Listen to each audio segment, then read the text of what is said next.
Ouais. Alors, bonjour tout le monde, bienvenue et nous sommes ravis de vous accueillir aujourd'hui. Vous étiez d'ailleurs très nombreux, vous êtes inscrits. Il y a souvent un peu plus de monde à l'inscription au moment de la présence à l'heure prévue, mais je suis très content que vous soyez toutes et tous ici. Donc aujourd'hui, nous recevons trois intervenants, Virginie Lassalle de l'Université de Montréal, Catherine Desrivières de l'UQAM et Laurent Barcello, donc de l'entreprise, comment je dois prononcer? Vidence Analytics. C'est ça, Vidence Analytics. Et donc, c'est notre webinaire d'automne. Nous prenons maintenant un rythme par session. Nous essayons d'organiser un webinaire thématique à chaque session ou saison, donc un à l'automne, un à l'hiver. Et puis pour cet automne, j'ai eu l'idée de proposer à Virginie, Catherine et Laurent d'intervenir dans le même webinaire après que j'ai identifié récemment que vous travaillez tous les trois de manière différente sur l'autisme ou sur des projets pour les personnes autistes.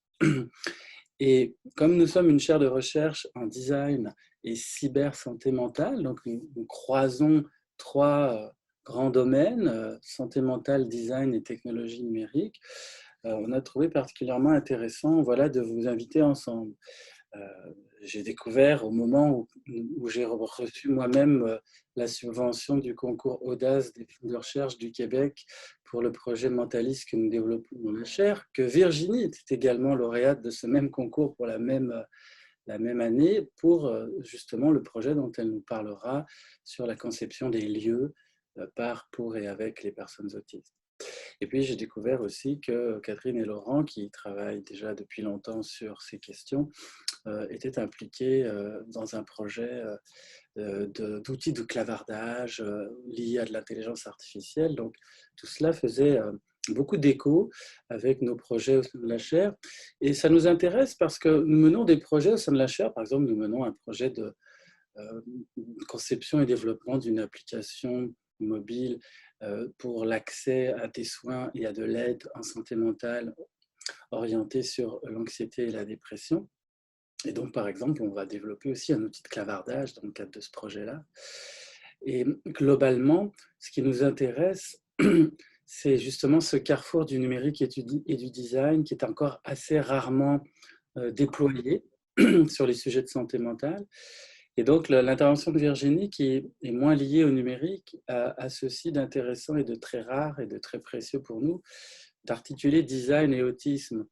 Et puis, Catherine et Laurent articulent technologie numérique, intelligence artificielle et autisme. Donc, on veut voir un peu dans les interactions ou les associations d'idées qui vont être générées par vos deux présentations, parce que ça peut, déjà pour nous au sein de la chaire, amener comme inspiration, puis au-delà, pour toutes celles et ceux qui sont avec nous aujourd'hui, aussi des questions et des inspirations. Donc je suis très heureux de vous accueillir, j'ai bien hâte de vous entendre. Je vais vous laisser d'ailleurs dès maintenant la parole, et puis n'hésitez pas, comme ça je prends moins de temps moi sur votre temps à vous, mais n'hésitez pas à dire un mot aussi au commencement pour vous présenter rapidement. Je l'ai fait brièvement, mais vous pourrez peut-être compléter. Voilà, alors première présentation, on se laisse environ une vingtaine de minutes.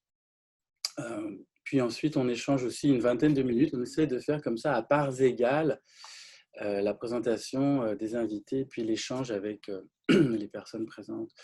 Donc la première présentation par Virginie Lassalle s'intitule « Concevoir des lieux avec, par et pour les personnes autistes ». Je pense que c'est le titre de ta demande de subvention au FRQ. Donc je vais te laisser d'abord la parole et puis je reviendrai au moment d'animer la discussion. Alors à toi, Virginie. Merci beaucoup. Je vais faire le partage d'écran à nouveau.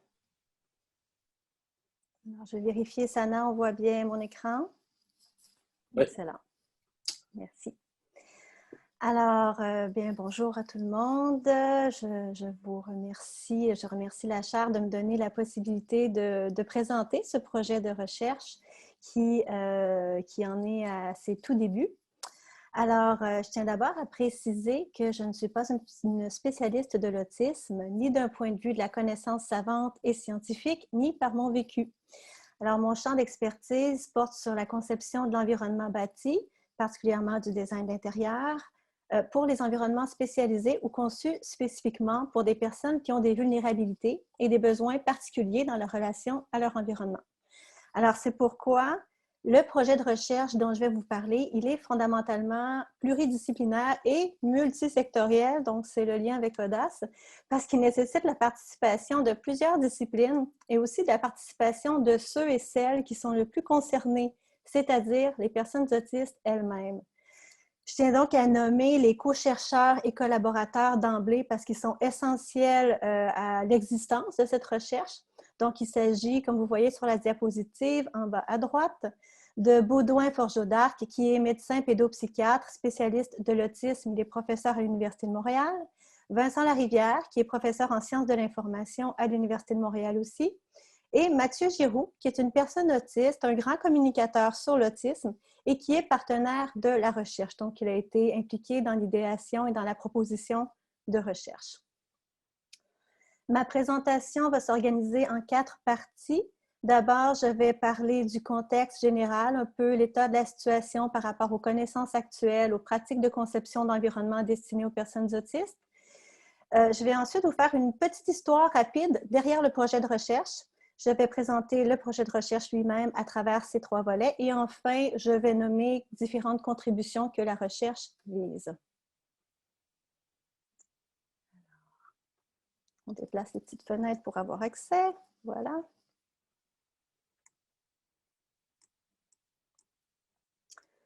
Alors, d'abord le contexte général. On sait que l'environnement bâti, son architecture, ses aménagements intérieurs, ils ont une incidence importante sur le vécu et le bien-être de tout le monde. Ça, on le sait. En plus d'assurer la sécurité et la fonctionnalité du lieu, la justesse de l'environnement bâti et de ses aménagements, ils interviennent directement sur le bien-être de la personne. Ces effets, ils ont un impact sur la possibilité d'une expérience du lieu qui soit signifiante. Ils ont une incidence sur le niveau de confort de la personne, ainsi que sur la qualité et sur la diversité des interactions sociales qui y prennent place. Cette incidence, qui est déjà importante pour tout le monde, elle est décuplée chez les personnes autistes qui se distinguent par une sensibilité qu'on peut dire exacerbée à leur environnement, donc que cet environnement soit physique, ambiant, social. D'autre part, les personnes autistes se distinguent par des modalités et des besoins de communication qui leur sont particuliers. Je pense qu'on va en entendre parler un petit peu plus dans la deuxième présentation. Ces considérations qui touchent à la sensibilité à l'environnement et à la communication, elles ont un impact qui peut être majeur sur les capacités à s'adapter à leur environnement. Donc, nous retenons de ce contexte très rapidement esquissé qu'il est essentiel que les lieux puissent être adaptés aux personnes autistes et non l'inverse. Et j'ajoute que le défi de créer un environnement adéquat est encore augmenté par la grande diversité parmi les personnes autistes. Une autre considération importante à la base de la recherche, c'est la place accordée aux personnes autistes. Donc, l'autisme est jusqu'ici défini le plus souvent comme un trouble, le trouble du spectre de l'autisme, le TSA, mais il est maintenant de plus en plus reconnu comme une variante de plein droit de la diversité humaine. Donc, suivant cette idée, les personnes autistes sont reconnues comme des partenaires essentiels dans la compréhension et dans l'élaboration de réponses à leurs besoins particuliers. Dans le cadre de notre recherche, il ne s'agissait donc pas seulement de fournir un meilleur environnement pour les personnes autistes, mais aussi de mieux concevoir les lieux qui leur sont destinés en les intégrant au processus de compréhension et de conception des lieux de vie qui leur sont destinés. Alors, il existe aujourd'hui une quantité qui est quand même assez appréciable de documentation sur la conception des environnements destinés aux personnes autistes. C'est une documentation qui provient des spécialistes de l'environnement bâti, de regroupements multidisciplinaires qui intègrent des spécialistes de l'autisme et des sciences de la personne. Il y a aussi des proches de personnes autistes qui ont produit de la documentation. Mais aucune étude qu'on a recensée n'intègre les différents regards. Et point très important pour nous, la perspective des personnes autistes elles-mêmes est vraiment très rare. Alors, les connaissances que nous avons jusqu'ici sur le sujet de la conception de l'environnement bâti pour les personnes autistes, ce sont donc en réalité des interprétations de ce qui convient aux personnes autistes. Notre recherche repose sur l'idée que ces interprétations demandent à être validées et bonifiées.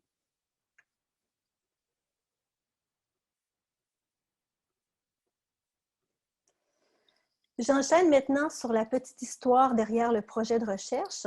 Alors, l'origine de cette recherche remonte à 2018, lorsque la Fondation Véro et Louis m'a mandatée avec une équipe multidisciplinaire de la Faculté de l'aménagement de l'Université de Montréal pour effectuer une étude préparatoire à la conception de la première maison québécoise spécialement destinée aux jeunes adultes autistes. Pour information, la Fondation Véro et Louis est en train de finaliser la construction de sa première maison à Varennes et les résidents devraient y emménager au début de l'année 2021. Alors, je reviens à 2018. Il y avait à ce moment-là un besoin de rassembler une documentation sur le sujet et de comprendre quelles étaient les meilleures pratiques de conception de milieux de vie destinés aux personnes autistes ou aux gens qui avaient des similarités. Dans le cadre de cette étude, plusieurs organismes et spécialistes ont été consultés, notamment le docteur Baudouin-Forgeaudard, qui était alors impliqué dans une étude clinique avec la Fondation. L'étude préparatoire, elle a donc été l'occasion d'une rencontre que nous disons improbable en réalité, entre les disciplines de la psychiatrie et du design intérieur. Baudouin et moi, nous nous sommes donc rencontrés dans ce contexte et nous avons voulu par la suite continuer d'explorer le potentiel de notre rencontre disciplinaire et prolonger notre collaboration. D'abord, la revue de littérature que nous avons effectuée nous a montré l'importance de travailler à la production de connaissances qui se fondent sur l'expérience des personnes autistes plutôt que sur des savoirs experts, comme c'est le plus souvent le cas. Notre stratégie de recherche devait donc impérativement être centrée sur les personnes autistes à titre de partenaires et de co-concepteurs des lieux qui leur étaient destinés, et ce pour des raisons à la fois éthiques et scientifiques. L'idéation du projet de recherche dont il est question aujourd'hui, donc son titre, comme on l'a dit tout à l'heure, et c'est écrit sur les diapos, « Concevoir des lieux avec, par et pour les personnes autistes », il a pris forme lors d'une rencontre que Baudouin et moi, nous avons eue à la Faculté de l'aménagement où je travaille, dans mon bureau, où sont déposés de nombreux projets étudiants, un peu comme vous voyez sur la diapo à l'écran. Donc, ces projets étaient sous forme de perspectives, de maquettes d'environnement bâti. C'est la maquette, spécifiquement celle que vous voyez, qui est l'élément déclencheur de l'idée fondamentale du projet. Alors, je prends quelques instants pour expliquer ce qu'est un atelier de conception à la Faculté de l'aménagement pour ceux et celles qui ne seraient pas familiers avec la formule pédagogique. C'est une activité d'apprentissage du projet de design au cours de laquelle on donne aux étudiants un mandat. Par exemple, concevoir une résidence pour des jeunes adultes autistes. Pendant un certain nombre de semaines, les étudiants apprennent et mettent en application les différentes étapes du processus de projet, incluant des études préparatoires, donc au cours desquelles ils acquièrent des nouvelles connaissances sur les usagers, ils comprennent le mandat qui leur est donné. Il y a des explorations créatives, des propositions d'aménagement préliminaire, puis finales. Les étudiants vont travailler seuls ou en équipe.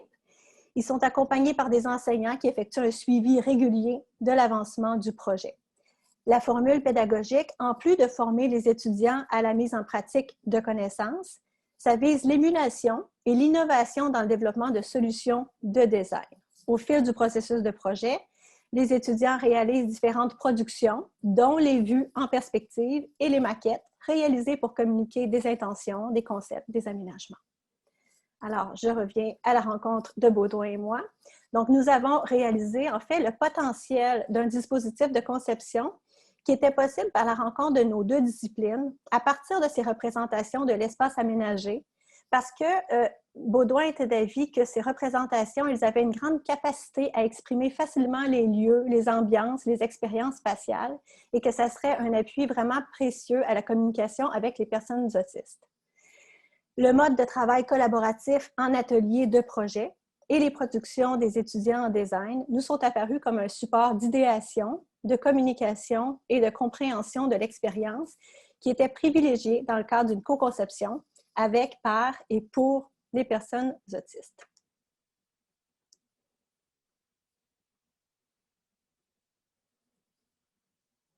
Alors, brièvement, je passe à l'explication du projet dans son ensemble et des trois volets qu'il compose. Le projet il a pour objectif général l'élaboration d'un dispositif intégrant les personnes autistes à la conception de lieux qui leur sont destinés afin de favoriser leur bien-être et l'affinement des connaissances qui s'y rattachent. Alors, notre recherche se fonde sur une approche de design centrée sur l'humain qui favorise la co-construction de connaissances sur l'expérience des usagers, ici les usagers étant les personnes autistes, et la co-construction de pratiques de conception en design d'intérieur, possibles et innovantes par des interactions avec les individus intégrés au processus de projet. La recherche poursuit plus spécifiquement 3 objectifs que vous voyez à droite. Donc, évaluer les stratégies mises en œuvre lors de la conception de lieux existants destinés aux personnes autistes et de cette manière, avoir déjà une première compréhension. Ensuite, décrire et caractériser les diverses composantes de l'environnement bâti qui influencent le bien-être des personnes autistes et concevoir une formule pédagogique en design intérieur pour la co-conception de l'environnement basée sur l'expérience des personnes autistes. Alors, vous voyez les 3 volets plus vers le centre de l'écran. Les 3 volets de la recherche sont en lien direct avec les objectifs. Je vais les expliquer un peu plus loin. Je me contente de les nommer pour l'instant. Premièrement, premier volet, c'est une évaluation post-occupationnelle de la première maison pour autistes au Québec. Donc, c'est la maison de la Fondation Véro et Louis. Il y a ensuite la mise en place d'une formule pédagogique de co-conception basée sur l'expérience de personnes autistes dans le contexte universitaire d'ateliers de design d'intérieur. Et enfin, le 3e volet, qui est la consultation en ligne d'un vaste bassin d'usagers potentiels à l'aide des propositions d'environnement virtuel produits lors du volet 2 de la recherche. Un aspect très important, chacun des volets devait et a intégré les personnes autistes. Donc, ils sont pensés pour favoriser la présence et le rôle actif de personnes autistes dans la production de nouvelles connaissances et dans la production d'un dispositif de co-conception de l'environnement bâti. Les 3 images que vous voyez permettent de donner un aperçu des démarches concrètes qui vont être effectuées dans chaque volet de la recherche et aussi de la relation entre ces volets. Alors, la première étape consiste en une étude de cas qui évalue les stratégies mises en œuvre lors de la conception d'un lieu existant destiné aux personnes autistes. Il s'agit de l'évaluation post-occupationnelle de la maison de la Fondation Véro et Louis. L'intention est d'étudier la réception de cet environnement bâti, conçu spécifiquement pour les personnes autistes, par ses usagers eux-mêmes, en vue d'informer les futures réalisations d'environnements qui sont comparables. Dans le contexte de la recherche, la collecte de données va s'intéresser à la perception et à la signification des lieux de vie, tout spécialement au regard de ce qu'on appelle l'expérience esthétique, qui a une influence directe sur le bien-être de l'usager, particulièrement des personnes autistes. Cette évaluation, elle intègre des notions de confort sensoriel, de lisibilité spatiale, de potentiel communicationnel des lieux, ainsi que des dispositifs qui accompagnent les interactions sociales et les préférences individuelles des gens. Les résultats de l'évaluation post-occupationnelle ont pour objectif de mieux comprendre des liens de cause à effet dans le cas étudié, en mettant en relation les données qui sont issues des diverses sources sollicitées, donc les usagers eux-mêmes et l'environnement bâti et ses différentes caractéristiques.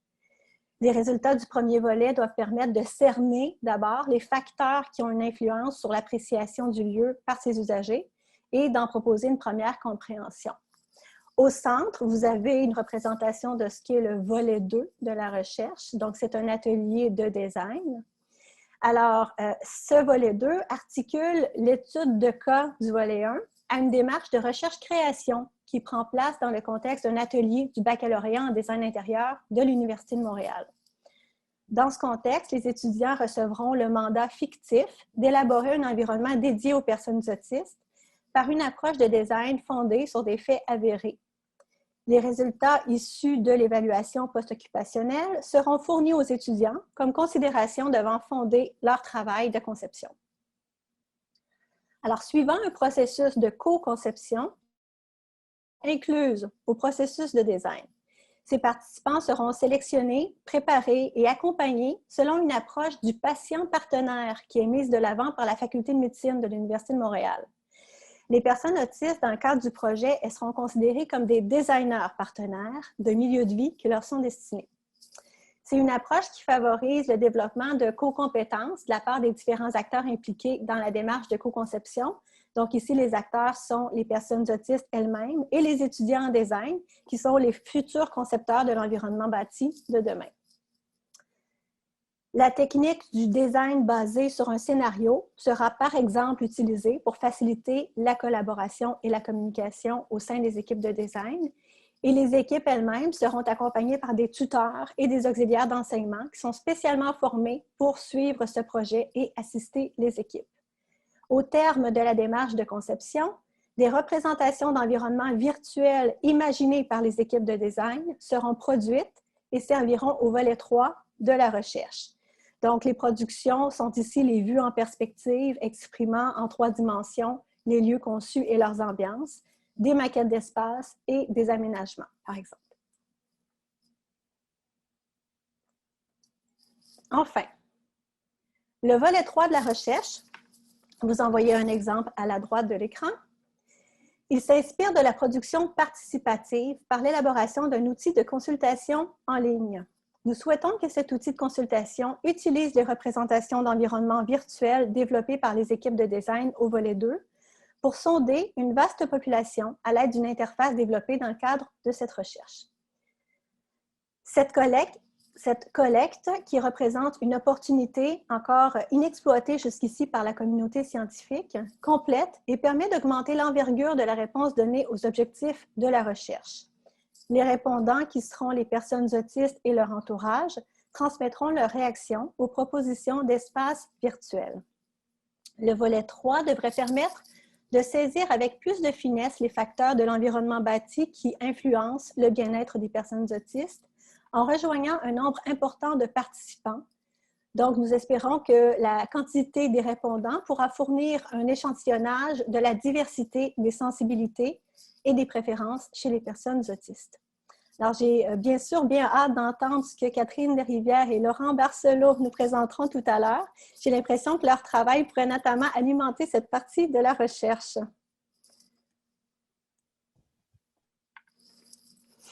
Enfin, quelques mots sur les contributions visées. À terme, la mise en relation des volets doit permettre d'enrichir les résultats de la recherche par l'apport de points de vue de personnes autistes récoltés à l'aide d'approches distinctes. Les résultats de la recherche veulent proposer à la fois des pistes de conception innovantes d'environnement pour les personnes autistes et contribuer à l'avancement des connaissances sur les rapports entre les personnes autistes et leur environnement. Ces connaissances sont à la fois importantes pour les personnes autistes elles-mêmes et pour leurs proches, pour les concepteurs d'environnement bâti, pour les décideurs et gestionnaires de milieux de vie. Une meilleure conception de milieux de vie destinés aux personnes autistes et plus inclusif doit avoir un impact significatif sur le bien-être des personnes autistes et de leurs proches en favorisant notamment leur vie active et leur participation à la société. L'une des contributions significatives sera aussi la formation d'une nouvelle génération de concepteurs de l'environnement bâti à la co-conception en design d'intérieur avec des personnes autistes et aux connaissances liées aux théories de l'usager qui les concernent.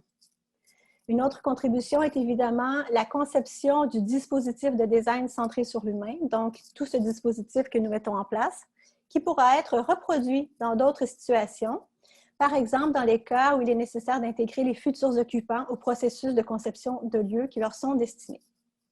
En conclusion, je retiens des échanges avec Mathieu Giroux, qui est la personne autiste partenaire de la recherche, que cette démarche de recherche dans son entièreté et sa posture particulière sont importantes parce qu'elles effectuent une rupture avec les approches habituelles en privilégiant les forces des personnes autistes plutôt que les risques, les contraintes et les dangers en lien avec l'environnement bâti. Ce ne sont donc plus les problématiques médicales des personnes autistes auxquelles nous nous intéressons d'abord, mais la personne autiste elle-même, avec ses particularités, ses forces, qui est au centre du projet. Merci.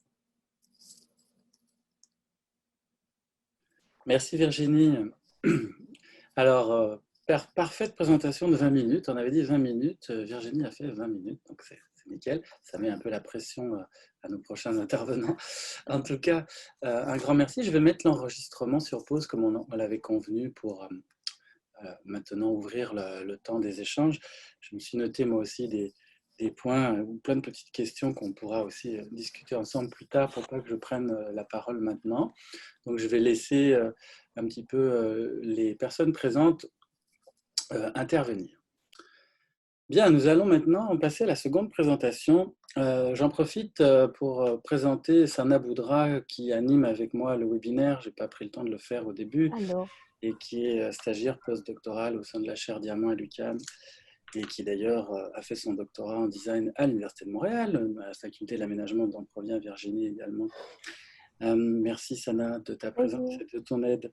Alors, on va maintenant passer à la seconde présentation donc, de Catherine Desrivières-Pichon, qui est ma collègue que je découvre, mais ma collègue à l'UQAM que je découvre parce que nos travaux ne sont pas habituellement dans les mêmes champs, donc j'étais très heureux de découvrir que nous étions dans la même université, et Laurent Barcello, associé au sein de Vidence Analytics. Donc je vais vous laisser tout de suite la parole pour votre présentation. Je précise simplement qu'une des questions qu'on se pose, qu'on pourra évoquer après la présentation, bien sûr, c'est un petit peu, est-ce qu'il y a des éléments transférables entre vos deux approches? Parce que vous n'avez pas forcément les mêmes approches, précisément, mais vous avez les mêmes destinataires ou bénéficiaires de vos projets. Et donc, ce sera bien intéressant d'entendre, Catherine, Laurent, ce que la présentation de Virginie évoque chez vous plus tard, une fois que vous aurez fait la vôtre, et inversement, du côté de Virginie. Donc, cette transférabilité des choses va être intéressante. Alors, je vous laisse la parole, je vous remercie. Merci beaucoup.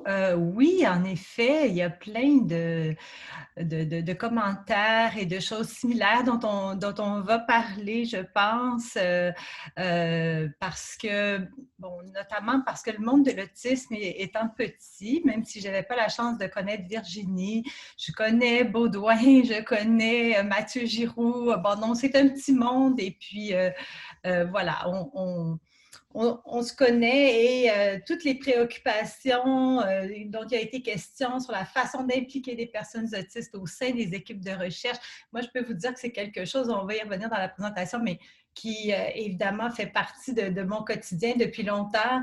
Donc, on va pouvoir très certainement échanger autour de ça.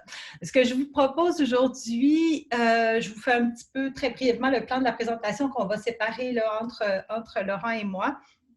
Dans un premier temps, c'est important, je crois, de présenter nos environnements de travail respectifs. Alors, on ne parle pas d'environnement bâti, là, mais nos milieux de travail. Donc, Laurent va présenter brièvement la compagnie Vidence Analytics et moi, l'équipe de recherche pour l'inclusion sociale en autisme, ERISA.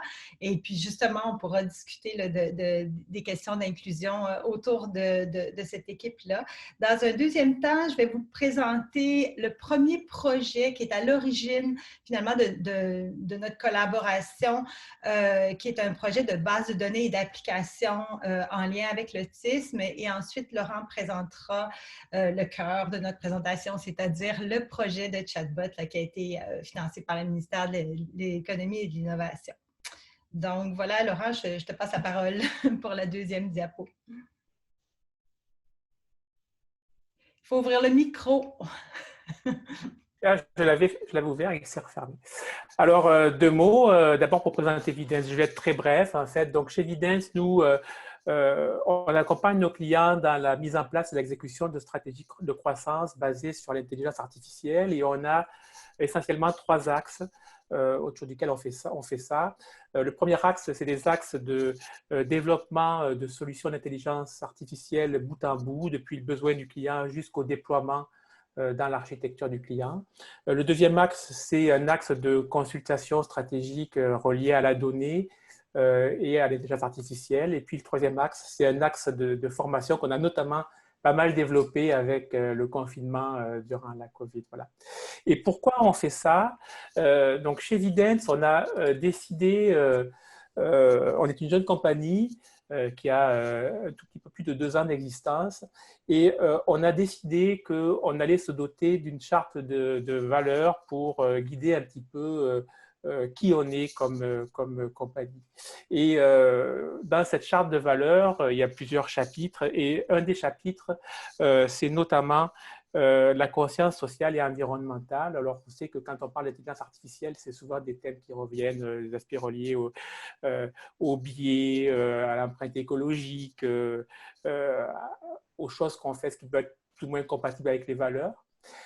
Donc ça, c'est quelque chose qui est très fort chez nous. Puis on a aussi décidé, parce que plusieurs des employés de la compagnie sont touchés plus ou moins directement par la cause de l'autisme, on a aussi décidé que cette cause-là était un petit peu la cause prioritaire de la compagnie, puis que du coup, on faisait des projets reliés à l'autisme qui n'étaient pas des projets avec une visée commerciale immédiate. Voilà.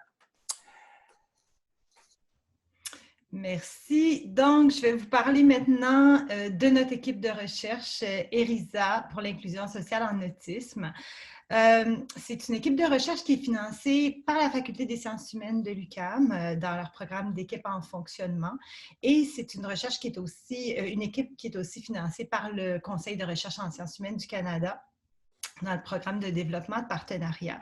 Alors, et c'est là qu'on peut faire le premier lien avec les discussions qui ont eu lieu précédemment, c'est-à-dire que c'est une équipe qui se veut, par sa façon de fonctionner et par sa composition, une équipe très inclusive et qui implique directement des personnes concernées par l'autisme.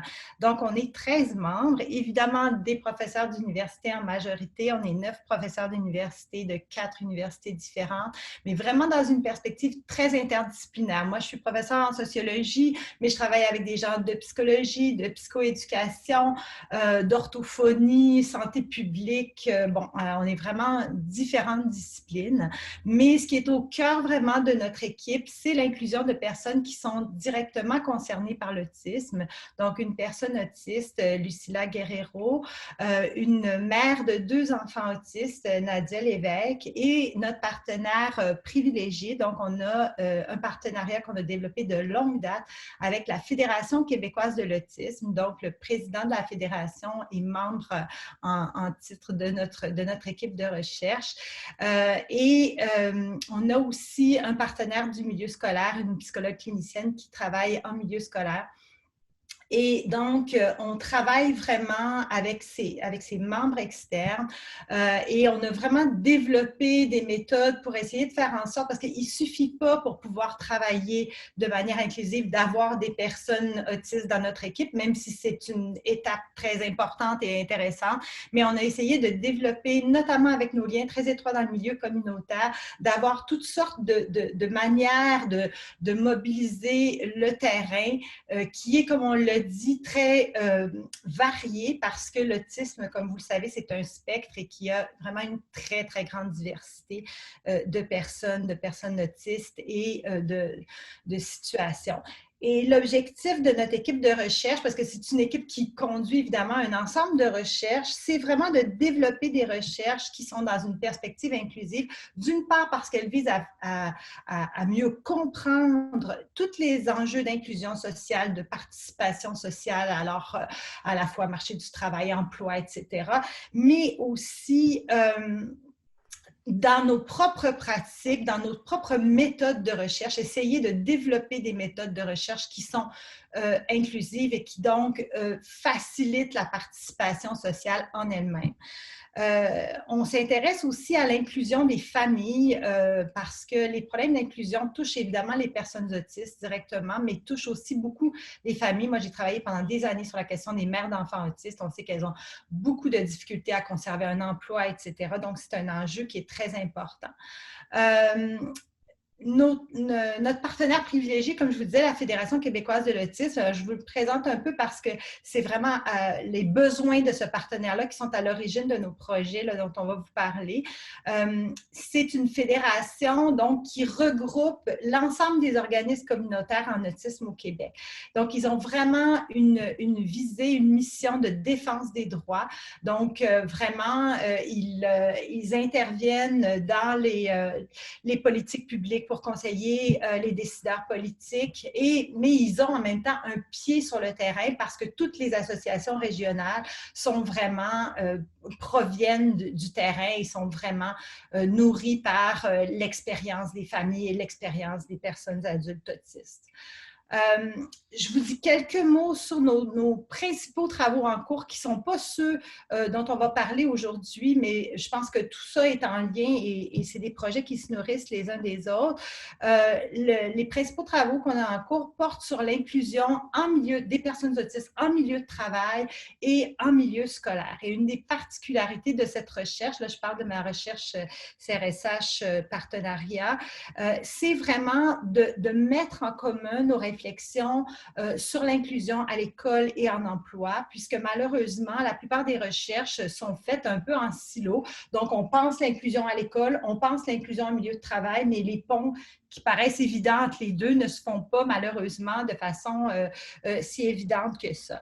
Et cette recherche-là, on a aussi un volet là, qui est financé par l'Office des personnes handicapées du Québec, vise particulièrement à identifier les obstacles à l'inclusion, mais aussi ce qu'on appelle les éléments facilitants, c'est-à-dire les recettes gagnantes finalement pour l'inclusion et notamment, et là je peux faire un lien aussi avec ce qu'a dit Virginie tout à l'heure, en mettant l'accent sur les forces des personnes autistes, sur les forces des familles et sur le travail. Moi, j'ai travaillé depuis longtemps dans une perspective féministe où on s'intéresse au travail qui est réalisé notamment par les mères. Donc, on sait que l'inclusion sociale est quelque chose qui nécessite un travail très important de la part des personnes concernées et de la part de leur famille. Donc, on veut documenter et valoriser le travail qui est réalisé. Et puis, pour le volet de l'OPHQ, on veut mettre les bases qui vont permettre de développer des programmes qui vont favoriser cette inclusion-là. Pour terminer cette présentation d'Erisa, un mot sur les méthodes. Je vous disais que c'était très important dans nos recherches de développer des méthodes inclusives. Et je peux vous dire juste un mot sur une des méthodes qu'on utilise, nous, qui sont les focus group asynchrones en ligne. Donc, il s'agit de créer des focus group, mais de manière asynchrone, sous la forme de groupes de type groupe Facebook, groupe secret Facebook, évidemment, où les personnes qui sont appelées à interagir dans le focus group peuvent le faire de manière écrite et de manière asynchrone, parce qu'on s'est rendu compte avec notre travail avec certains adultes autistes, notamment, que le médium écrit était souvent plus facilitant que l'oral parce que quand on parle, même si c'est en ligne ou en vrai, il y a toute une composante sociale liée au fait que à quel moment je parle, j'interromps, je peux interrompre l'autre, quand est-ce que je vais entrer dans la conversation. Alors, en travaillant avec de l'écrit, ça facilite les choses. Il n'y a pas de non-verbal, tout est extrêmement explicite. Et donc, c'est très facilitant à la fois pour les personnes autistes, certaines personnes autistes, évidemment, qui ont la capacité d'interagir à l'écrit, et aussi les familles d'enfants autistes qui souvent se retrouvent dans des situations où il y a des urgences à gérer et où le fait de pouvoir commencer à écrire, arrêter, puis continuer est quelque chose de facilitant. Donc, ça rebondit un peu sur ce que disait Virginie et la dame là, dont j'ai oublié le nom, qui intervenait aussi pour dire que parfois, ce qui est facilitant pour des personnes qui présentent des difficultés, c'est facilitant pour tout le monde finalement ou pour d'autres personnes. Donc, ça terminait ce que je voulais dire sur cette diapo. La suivante, je pense que c'est toi, Laurent. Voilà. Oui. Alors, voilà, full disclosure, il y a des circonstances qui entourent ce travail. Alors, d'abord, Catherine et moi sommes mariés. Et deuxièmement, nous sommes parents de 2 jeunes autistes. Donc, oui, on est vraiment impliqués de façon très particulière dans cette cause-là. Alors, je repasse la parole à Catherine. Donc, je vais vous parler maintenant du premier projet qui est à l'origine de je pense, de notre invitation ici à vous parler, parce que moi, comme sociologue, il n'y a rien qui me destinait à m'intéresser nécessairement aux données et aux applications, etc. On a vraiment réfléchi ensemble avec Laurent aux difficultés qui se posaient, notamment avec notre partenaire, la Fédération québécoise de l'autisme. Et c'est à partir de ces difficultés qu'on a développé ce projet de base de données collaborative. Alors, on cherchait la bonne traduction du mot crowdsourced, donc qui provient de la communauté. À partir du constat que je fais depuis des années, parce que moi, ça fait 15 ans que je travaille autour des questions de l'autisme, le manque criant de données en autisme. Il faut savoir qu'on a des connaissances, bien sûr, en autisme. Il y a des connaissances notamment cliniques liées à l'intervention en autisme. Il y a des connaissances il y a toutes sortes de recherches génétiques, etc. Mais quand on regarde sur un angle populationnel, c'est-à-dire qui sont les personnes autistes? Où se trouvent-elles? Quels sont leurs défis? Vraiment, en termes de population, on a extrêmement peu de données là-dessus. On ne sait même pas de façon précise combien il y a de personnes autistes au Québec. On parlait du spectre. On ne sait pas quelle est la proportion des personnes autistes qui sont à un bout du spectre ou à un autre. Et donc, ça pose des problèmes très importants, évidemment, pour le développement de la recherche dans une perspective sociale, mais aussi et surtout pour les personnes autistes, mais les organismes de défense de droits comme la Fédération québécoise de l'autisme, parce que comment représenter en fait des personnes et leurs besoins quand on a si peu quand on n'a pas un portrait clair de la situation vécue par ces personnes-là. D'une part, donc, on avait ce manque criant de données et d'autre part, on constate depuis des années, parce qu'on s'intéresse à la question des forces des personnes autistes et de leurs familles, c'est qu'on voit qu'il y a des familles qui sont très mobilisées dans le milieu communautaire, mais aussi sur Internet et qui souhaitent beaucoup s'entraider, faire une différence et qui vont être à l'origine de certaines formes d'initiatives, notamment de partage de l'information. Mais souvent, il se développe une certaine forme de frustration parce que ces personnes réussissent pas finalement à passer le message de manière très claire aux organismes parce qu'elles ont toujours ce problème, ce défi de manque de données. Donc, l'idée qui a été développée avec la Fédération et avec Vidence Analytics, c'est de développer une base de données liée à une application qui nous permettrait de mettre en commun nos données et de pouvoir faire en sorte que cette mobilisation communautaire se traduise par une démarche qui permette de documenter la situation.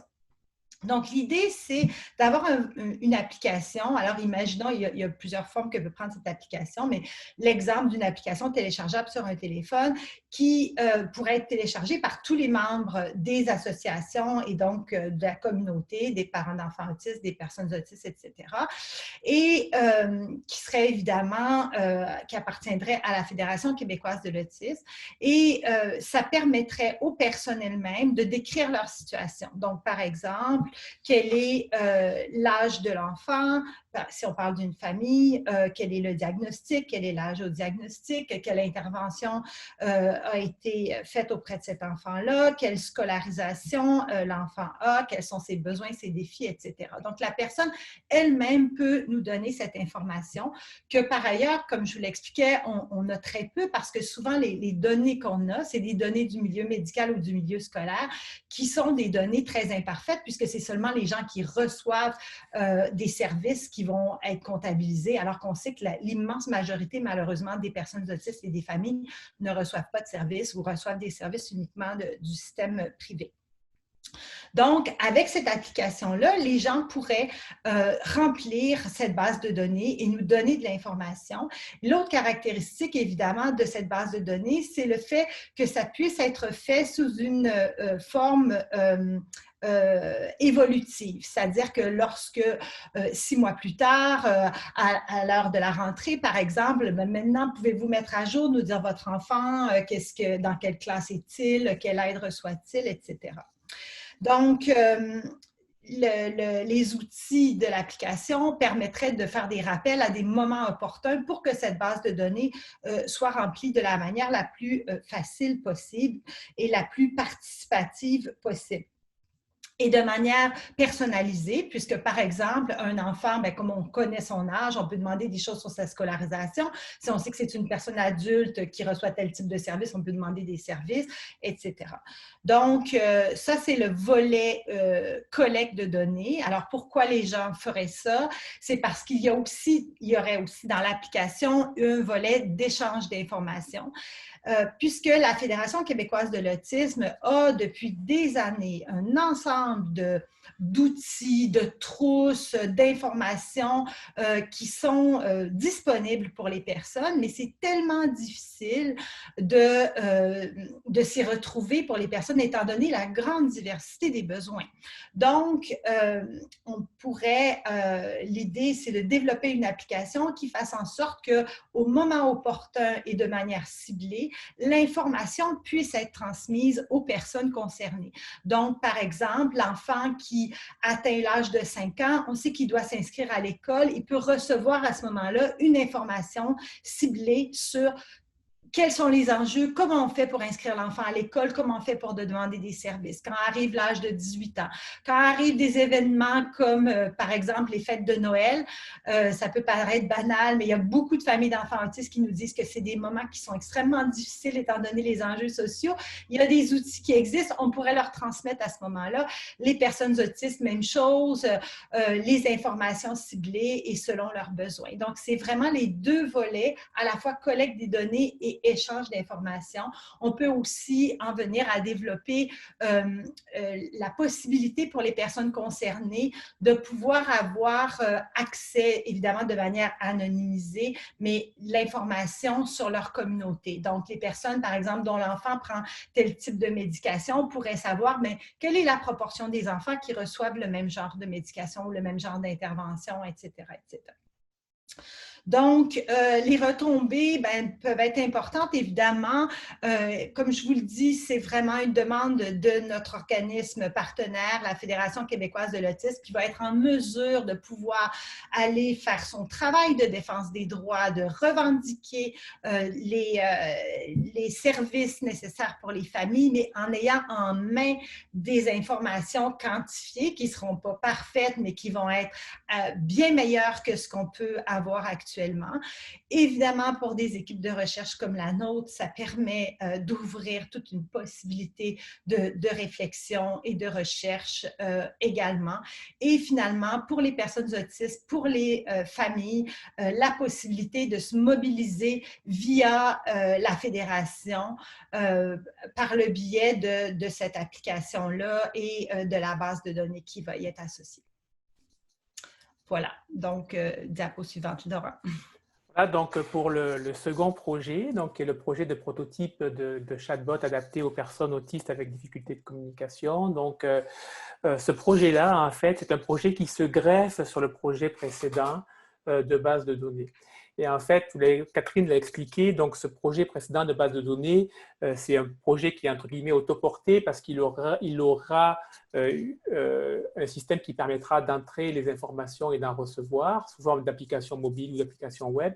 Et ce qu'on prévoit aussi, c'est d'y adjoindre un chatbot, un outil de clavardage qui permettra aux personnes autistes ou à leur famille de pouvoir interagir avec la base de données. Donc, un des problèmes qui est à corriger, c'est que selon la compagnie Gartner, les outils de type chatbot vont se développer de façon très importante et qui, aujourd'hui, ils représentent près de 25% des activités dans des secteurs comme le soutien à la clientèle. Et on le sait, ces outils-là, ils ne sont pas développés spécifiquement pour des clientèles qui ont des besoins spécifiques comme les personnes avec des difficultés de communication. Alors, il y a des défis pour développer des applications de ce genre-là. D'abord, ces technologies de chatbot sont quand même des technologies qui ne sont pas extrêmement matures, donc c'est quand même des outils qui sont assez nouveaux. Le deuxième défi, c'est la constitution de bases de données en français pour l'entraînement des chatbots et aussi avec les problématiques reliées aux difficultés de communication. Et le troisième défi, c'est justement le fait que ces difficultés de communication chez les personnes autistes, elles sont finalement assez peu documentées. Même s'il y a quelques experts dans le groupe de recherche de Catherine, mais en fait, voilà, on aimerait que ce soit un petit peu plus détaillé. Donc, les différentes étapes pour le développement du projet, on va d'abord développer un prototype de chatbot pour interagir avec la base de données en français, mais avec un niveau de langage qui ne sera pas encore adapté. Et puis, dans un second temps, une fois que ça se sera fait, on mettra en place un système qui permettra, on l'espère, automatiquement d'adapter le niveau de langage au niveau de la personne qui interagit avec le chatbot. Alors, les retombées, il y a d'abord des retombées pour la communauté des personnes autistes et puis pour le projet de base de données. Donc ça, c'est un ensemble de... Puis Catherine a bien expliqué tout cet aspect-là. Puis pour Vidence, il y a un autre ensemble de retombées, c'est que au travers de ce projet-là, même s'il n'y a pas un objectif commercial immédiat, nous, on forme nos collaborateurs à l'utilisation de technologies qui sont des technologies de pointe. Et ça, ça nous permet de faire d'une pierre deux coups. Et c'est très bien. Alors, je ne vais pas vous assommer avec les détails techniques, mais je voulais quand même vous donner une petite saveur des différentes composantes là, de ce chatbot. Alors, la première chose qu'on a fait, c'est qu'on s'est interrogé sur la technologie de la base de données du premier projet, parce que le fait qu'il va y avoir un chatbot qui va interagir avec peut ne pas être neutre sur la technologie qui va être utilisée dans cette base de données. Et en fait, on a conclu que oui, il valait mieux partir sur des bases de données, ce qu'on appelle des bases de données graphes qui sont bien plus qui sont plus appropriées lorsque ce sont les mises en relation entre les données qui sont importantes. Donc, par la suite, comme on n'a pas encore la base de données du projet 1, on s'est construit une petite base de données de travail à partir de données qui ressemblent, en fait. Donc, on a pris des données de diagnostics médicaux, des données d'école, commission scolaire, etc., de professionnels de santé qui peuvent donner des services. On a ensuite développé un framework de communication entre le chatbot et la base de données. Ensuite, l'autre aspect qui est important à mentionner, c'est que notre chatbot il a une particularité par rapport aux différents chatbots qui existent. En général, un chatbot, c'est l'usager qui initie la conversation. Donc, quand vous arrivez sur un site web, par exemple, où il y a un chatbot, c'est vous qui demandez au chatbot ce que vous voulez, puis le chatbot répond. Dans la plupart des cas, on espère répondre une information intéressante. Là, on est dans un cas où ça va être souvent le fonctionnement inverse et c'est le chatbot qui va initier la conversation pour essayer d'acquérir de l'information sur une donnée qui manque dans la base de données ou une donnée qu'on veut se faire confirmer. Par exemple, comme disait Catherine, c'est la rentrée scolaire, mon enfant a potentiellement changé de classe, mais on peut vouloir faire confirmer quelle est la nouvelle classe de l'enfant. Donc, pour ce faire, on a aussi développé un système de classification qui permet de scanner la base de données et de classifier l'importance des informations manquantes et des informations à confirmer pour que le chatbot ne commence pas par poser des questions sur des aspects qui sont plus anecdotiques, mais qui commencent effectivement par les questions les plus importantes. Et puis, un autre aspect qui est aussi vraiment important, on a vraiment mis une emphase particulière sur le développement d'une structure d'information qui permet le maintien de la confidentialité d'information. Et donc là, lorsque on a un usager qui intervient sur le chatbot, on a un sous-arbre dans la base de données qui est construit, qui contient uniquement les relations qui ont été initiées par cet usager. Et donc, le chatbot n'a connaissance que de ça dans les interactions qu'il va avoir avec l'usager pour éviter qu'il y ait des informations confidentielles qui soient transférées à l'usager par l'intermédiaire du chatbot.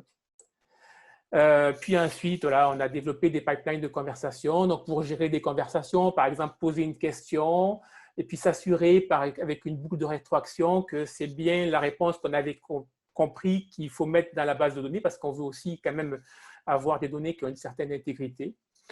Et puis, on a commencé nos premières étapes d'apprentissage du chatbot avec un système de génération de questions. Donc, à partir du système de classification des informations manquantes dans la base de données, on est capable de générer des questions que le chatbot va poser à l'utilisateur. Voilà. Et donc, la prochaine étape, ce qui est en cours, c'est le développement d'un premier prototype qui, pour l'instant, ne sera pas encore avec la fonctionnalité de langage adapté, mais qui deviendra, on l'espère, dans une deuxième phase. Voilà. Voilà, je voulais aussi dire qu'aujourd'hui, on est des porte-parole d'une équipe un petit peu plus large, donc aussi bien du côté de Videns, mes collègues Virginie, Maxime, Patrick et Sébastien qui ont une implication importante dans ces deux projets. Et puis du côté de l'UQAM, on a aussi du soutien important pour la réalisation de ce projet. Merci. Merci beaucoup à Catherine et Laurent pour cette présentation extrêmement intéressante. Je vois que ça a suscité beaucoup de questions dans les conversations. Je commencerai peut-être par Natacha qui a des questions concernant la confidentialité, l'accessibilité et la création du chatbot. Je te laisse la parole, Natacha, pour mieux expliquer tes questions et intervenir. Peut-être il faut activer le micro. Oui, parfait.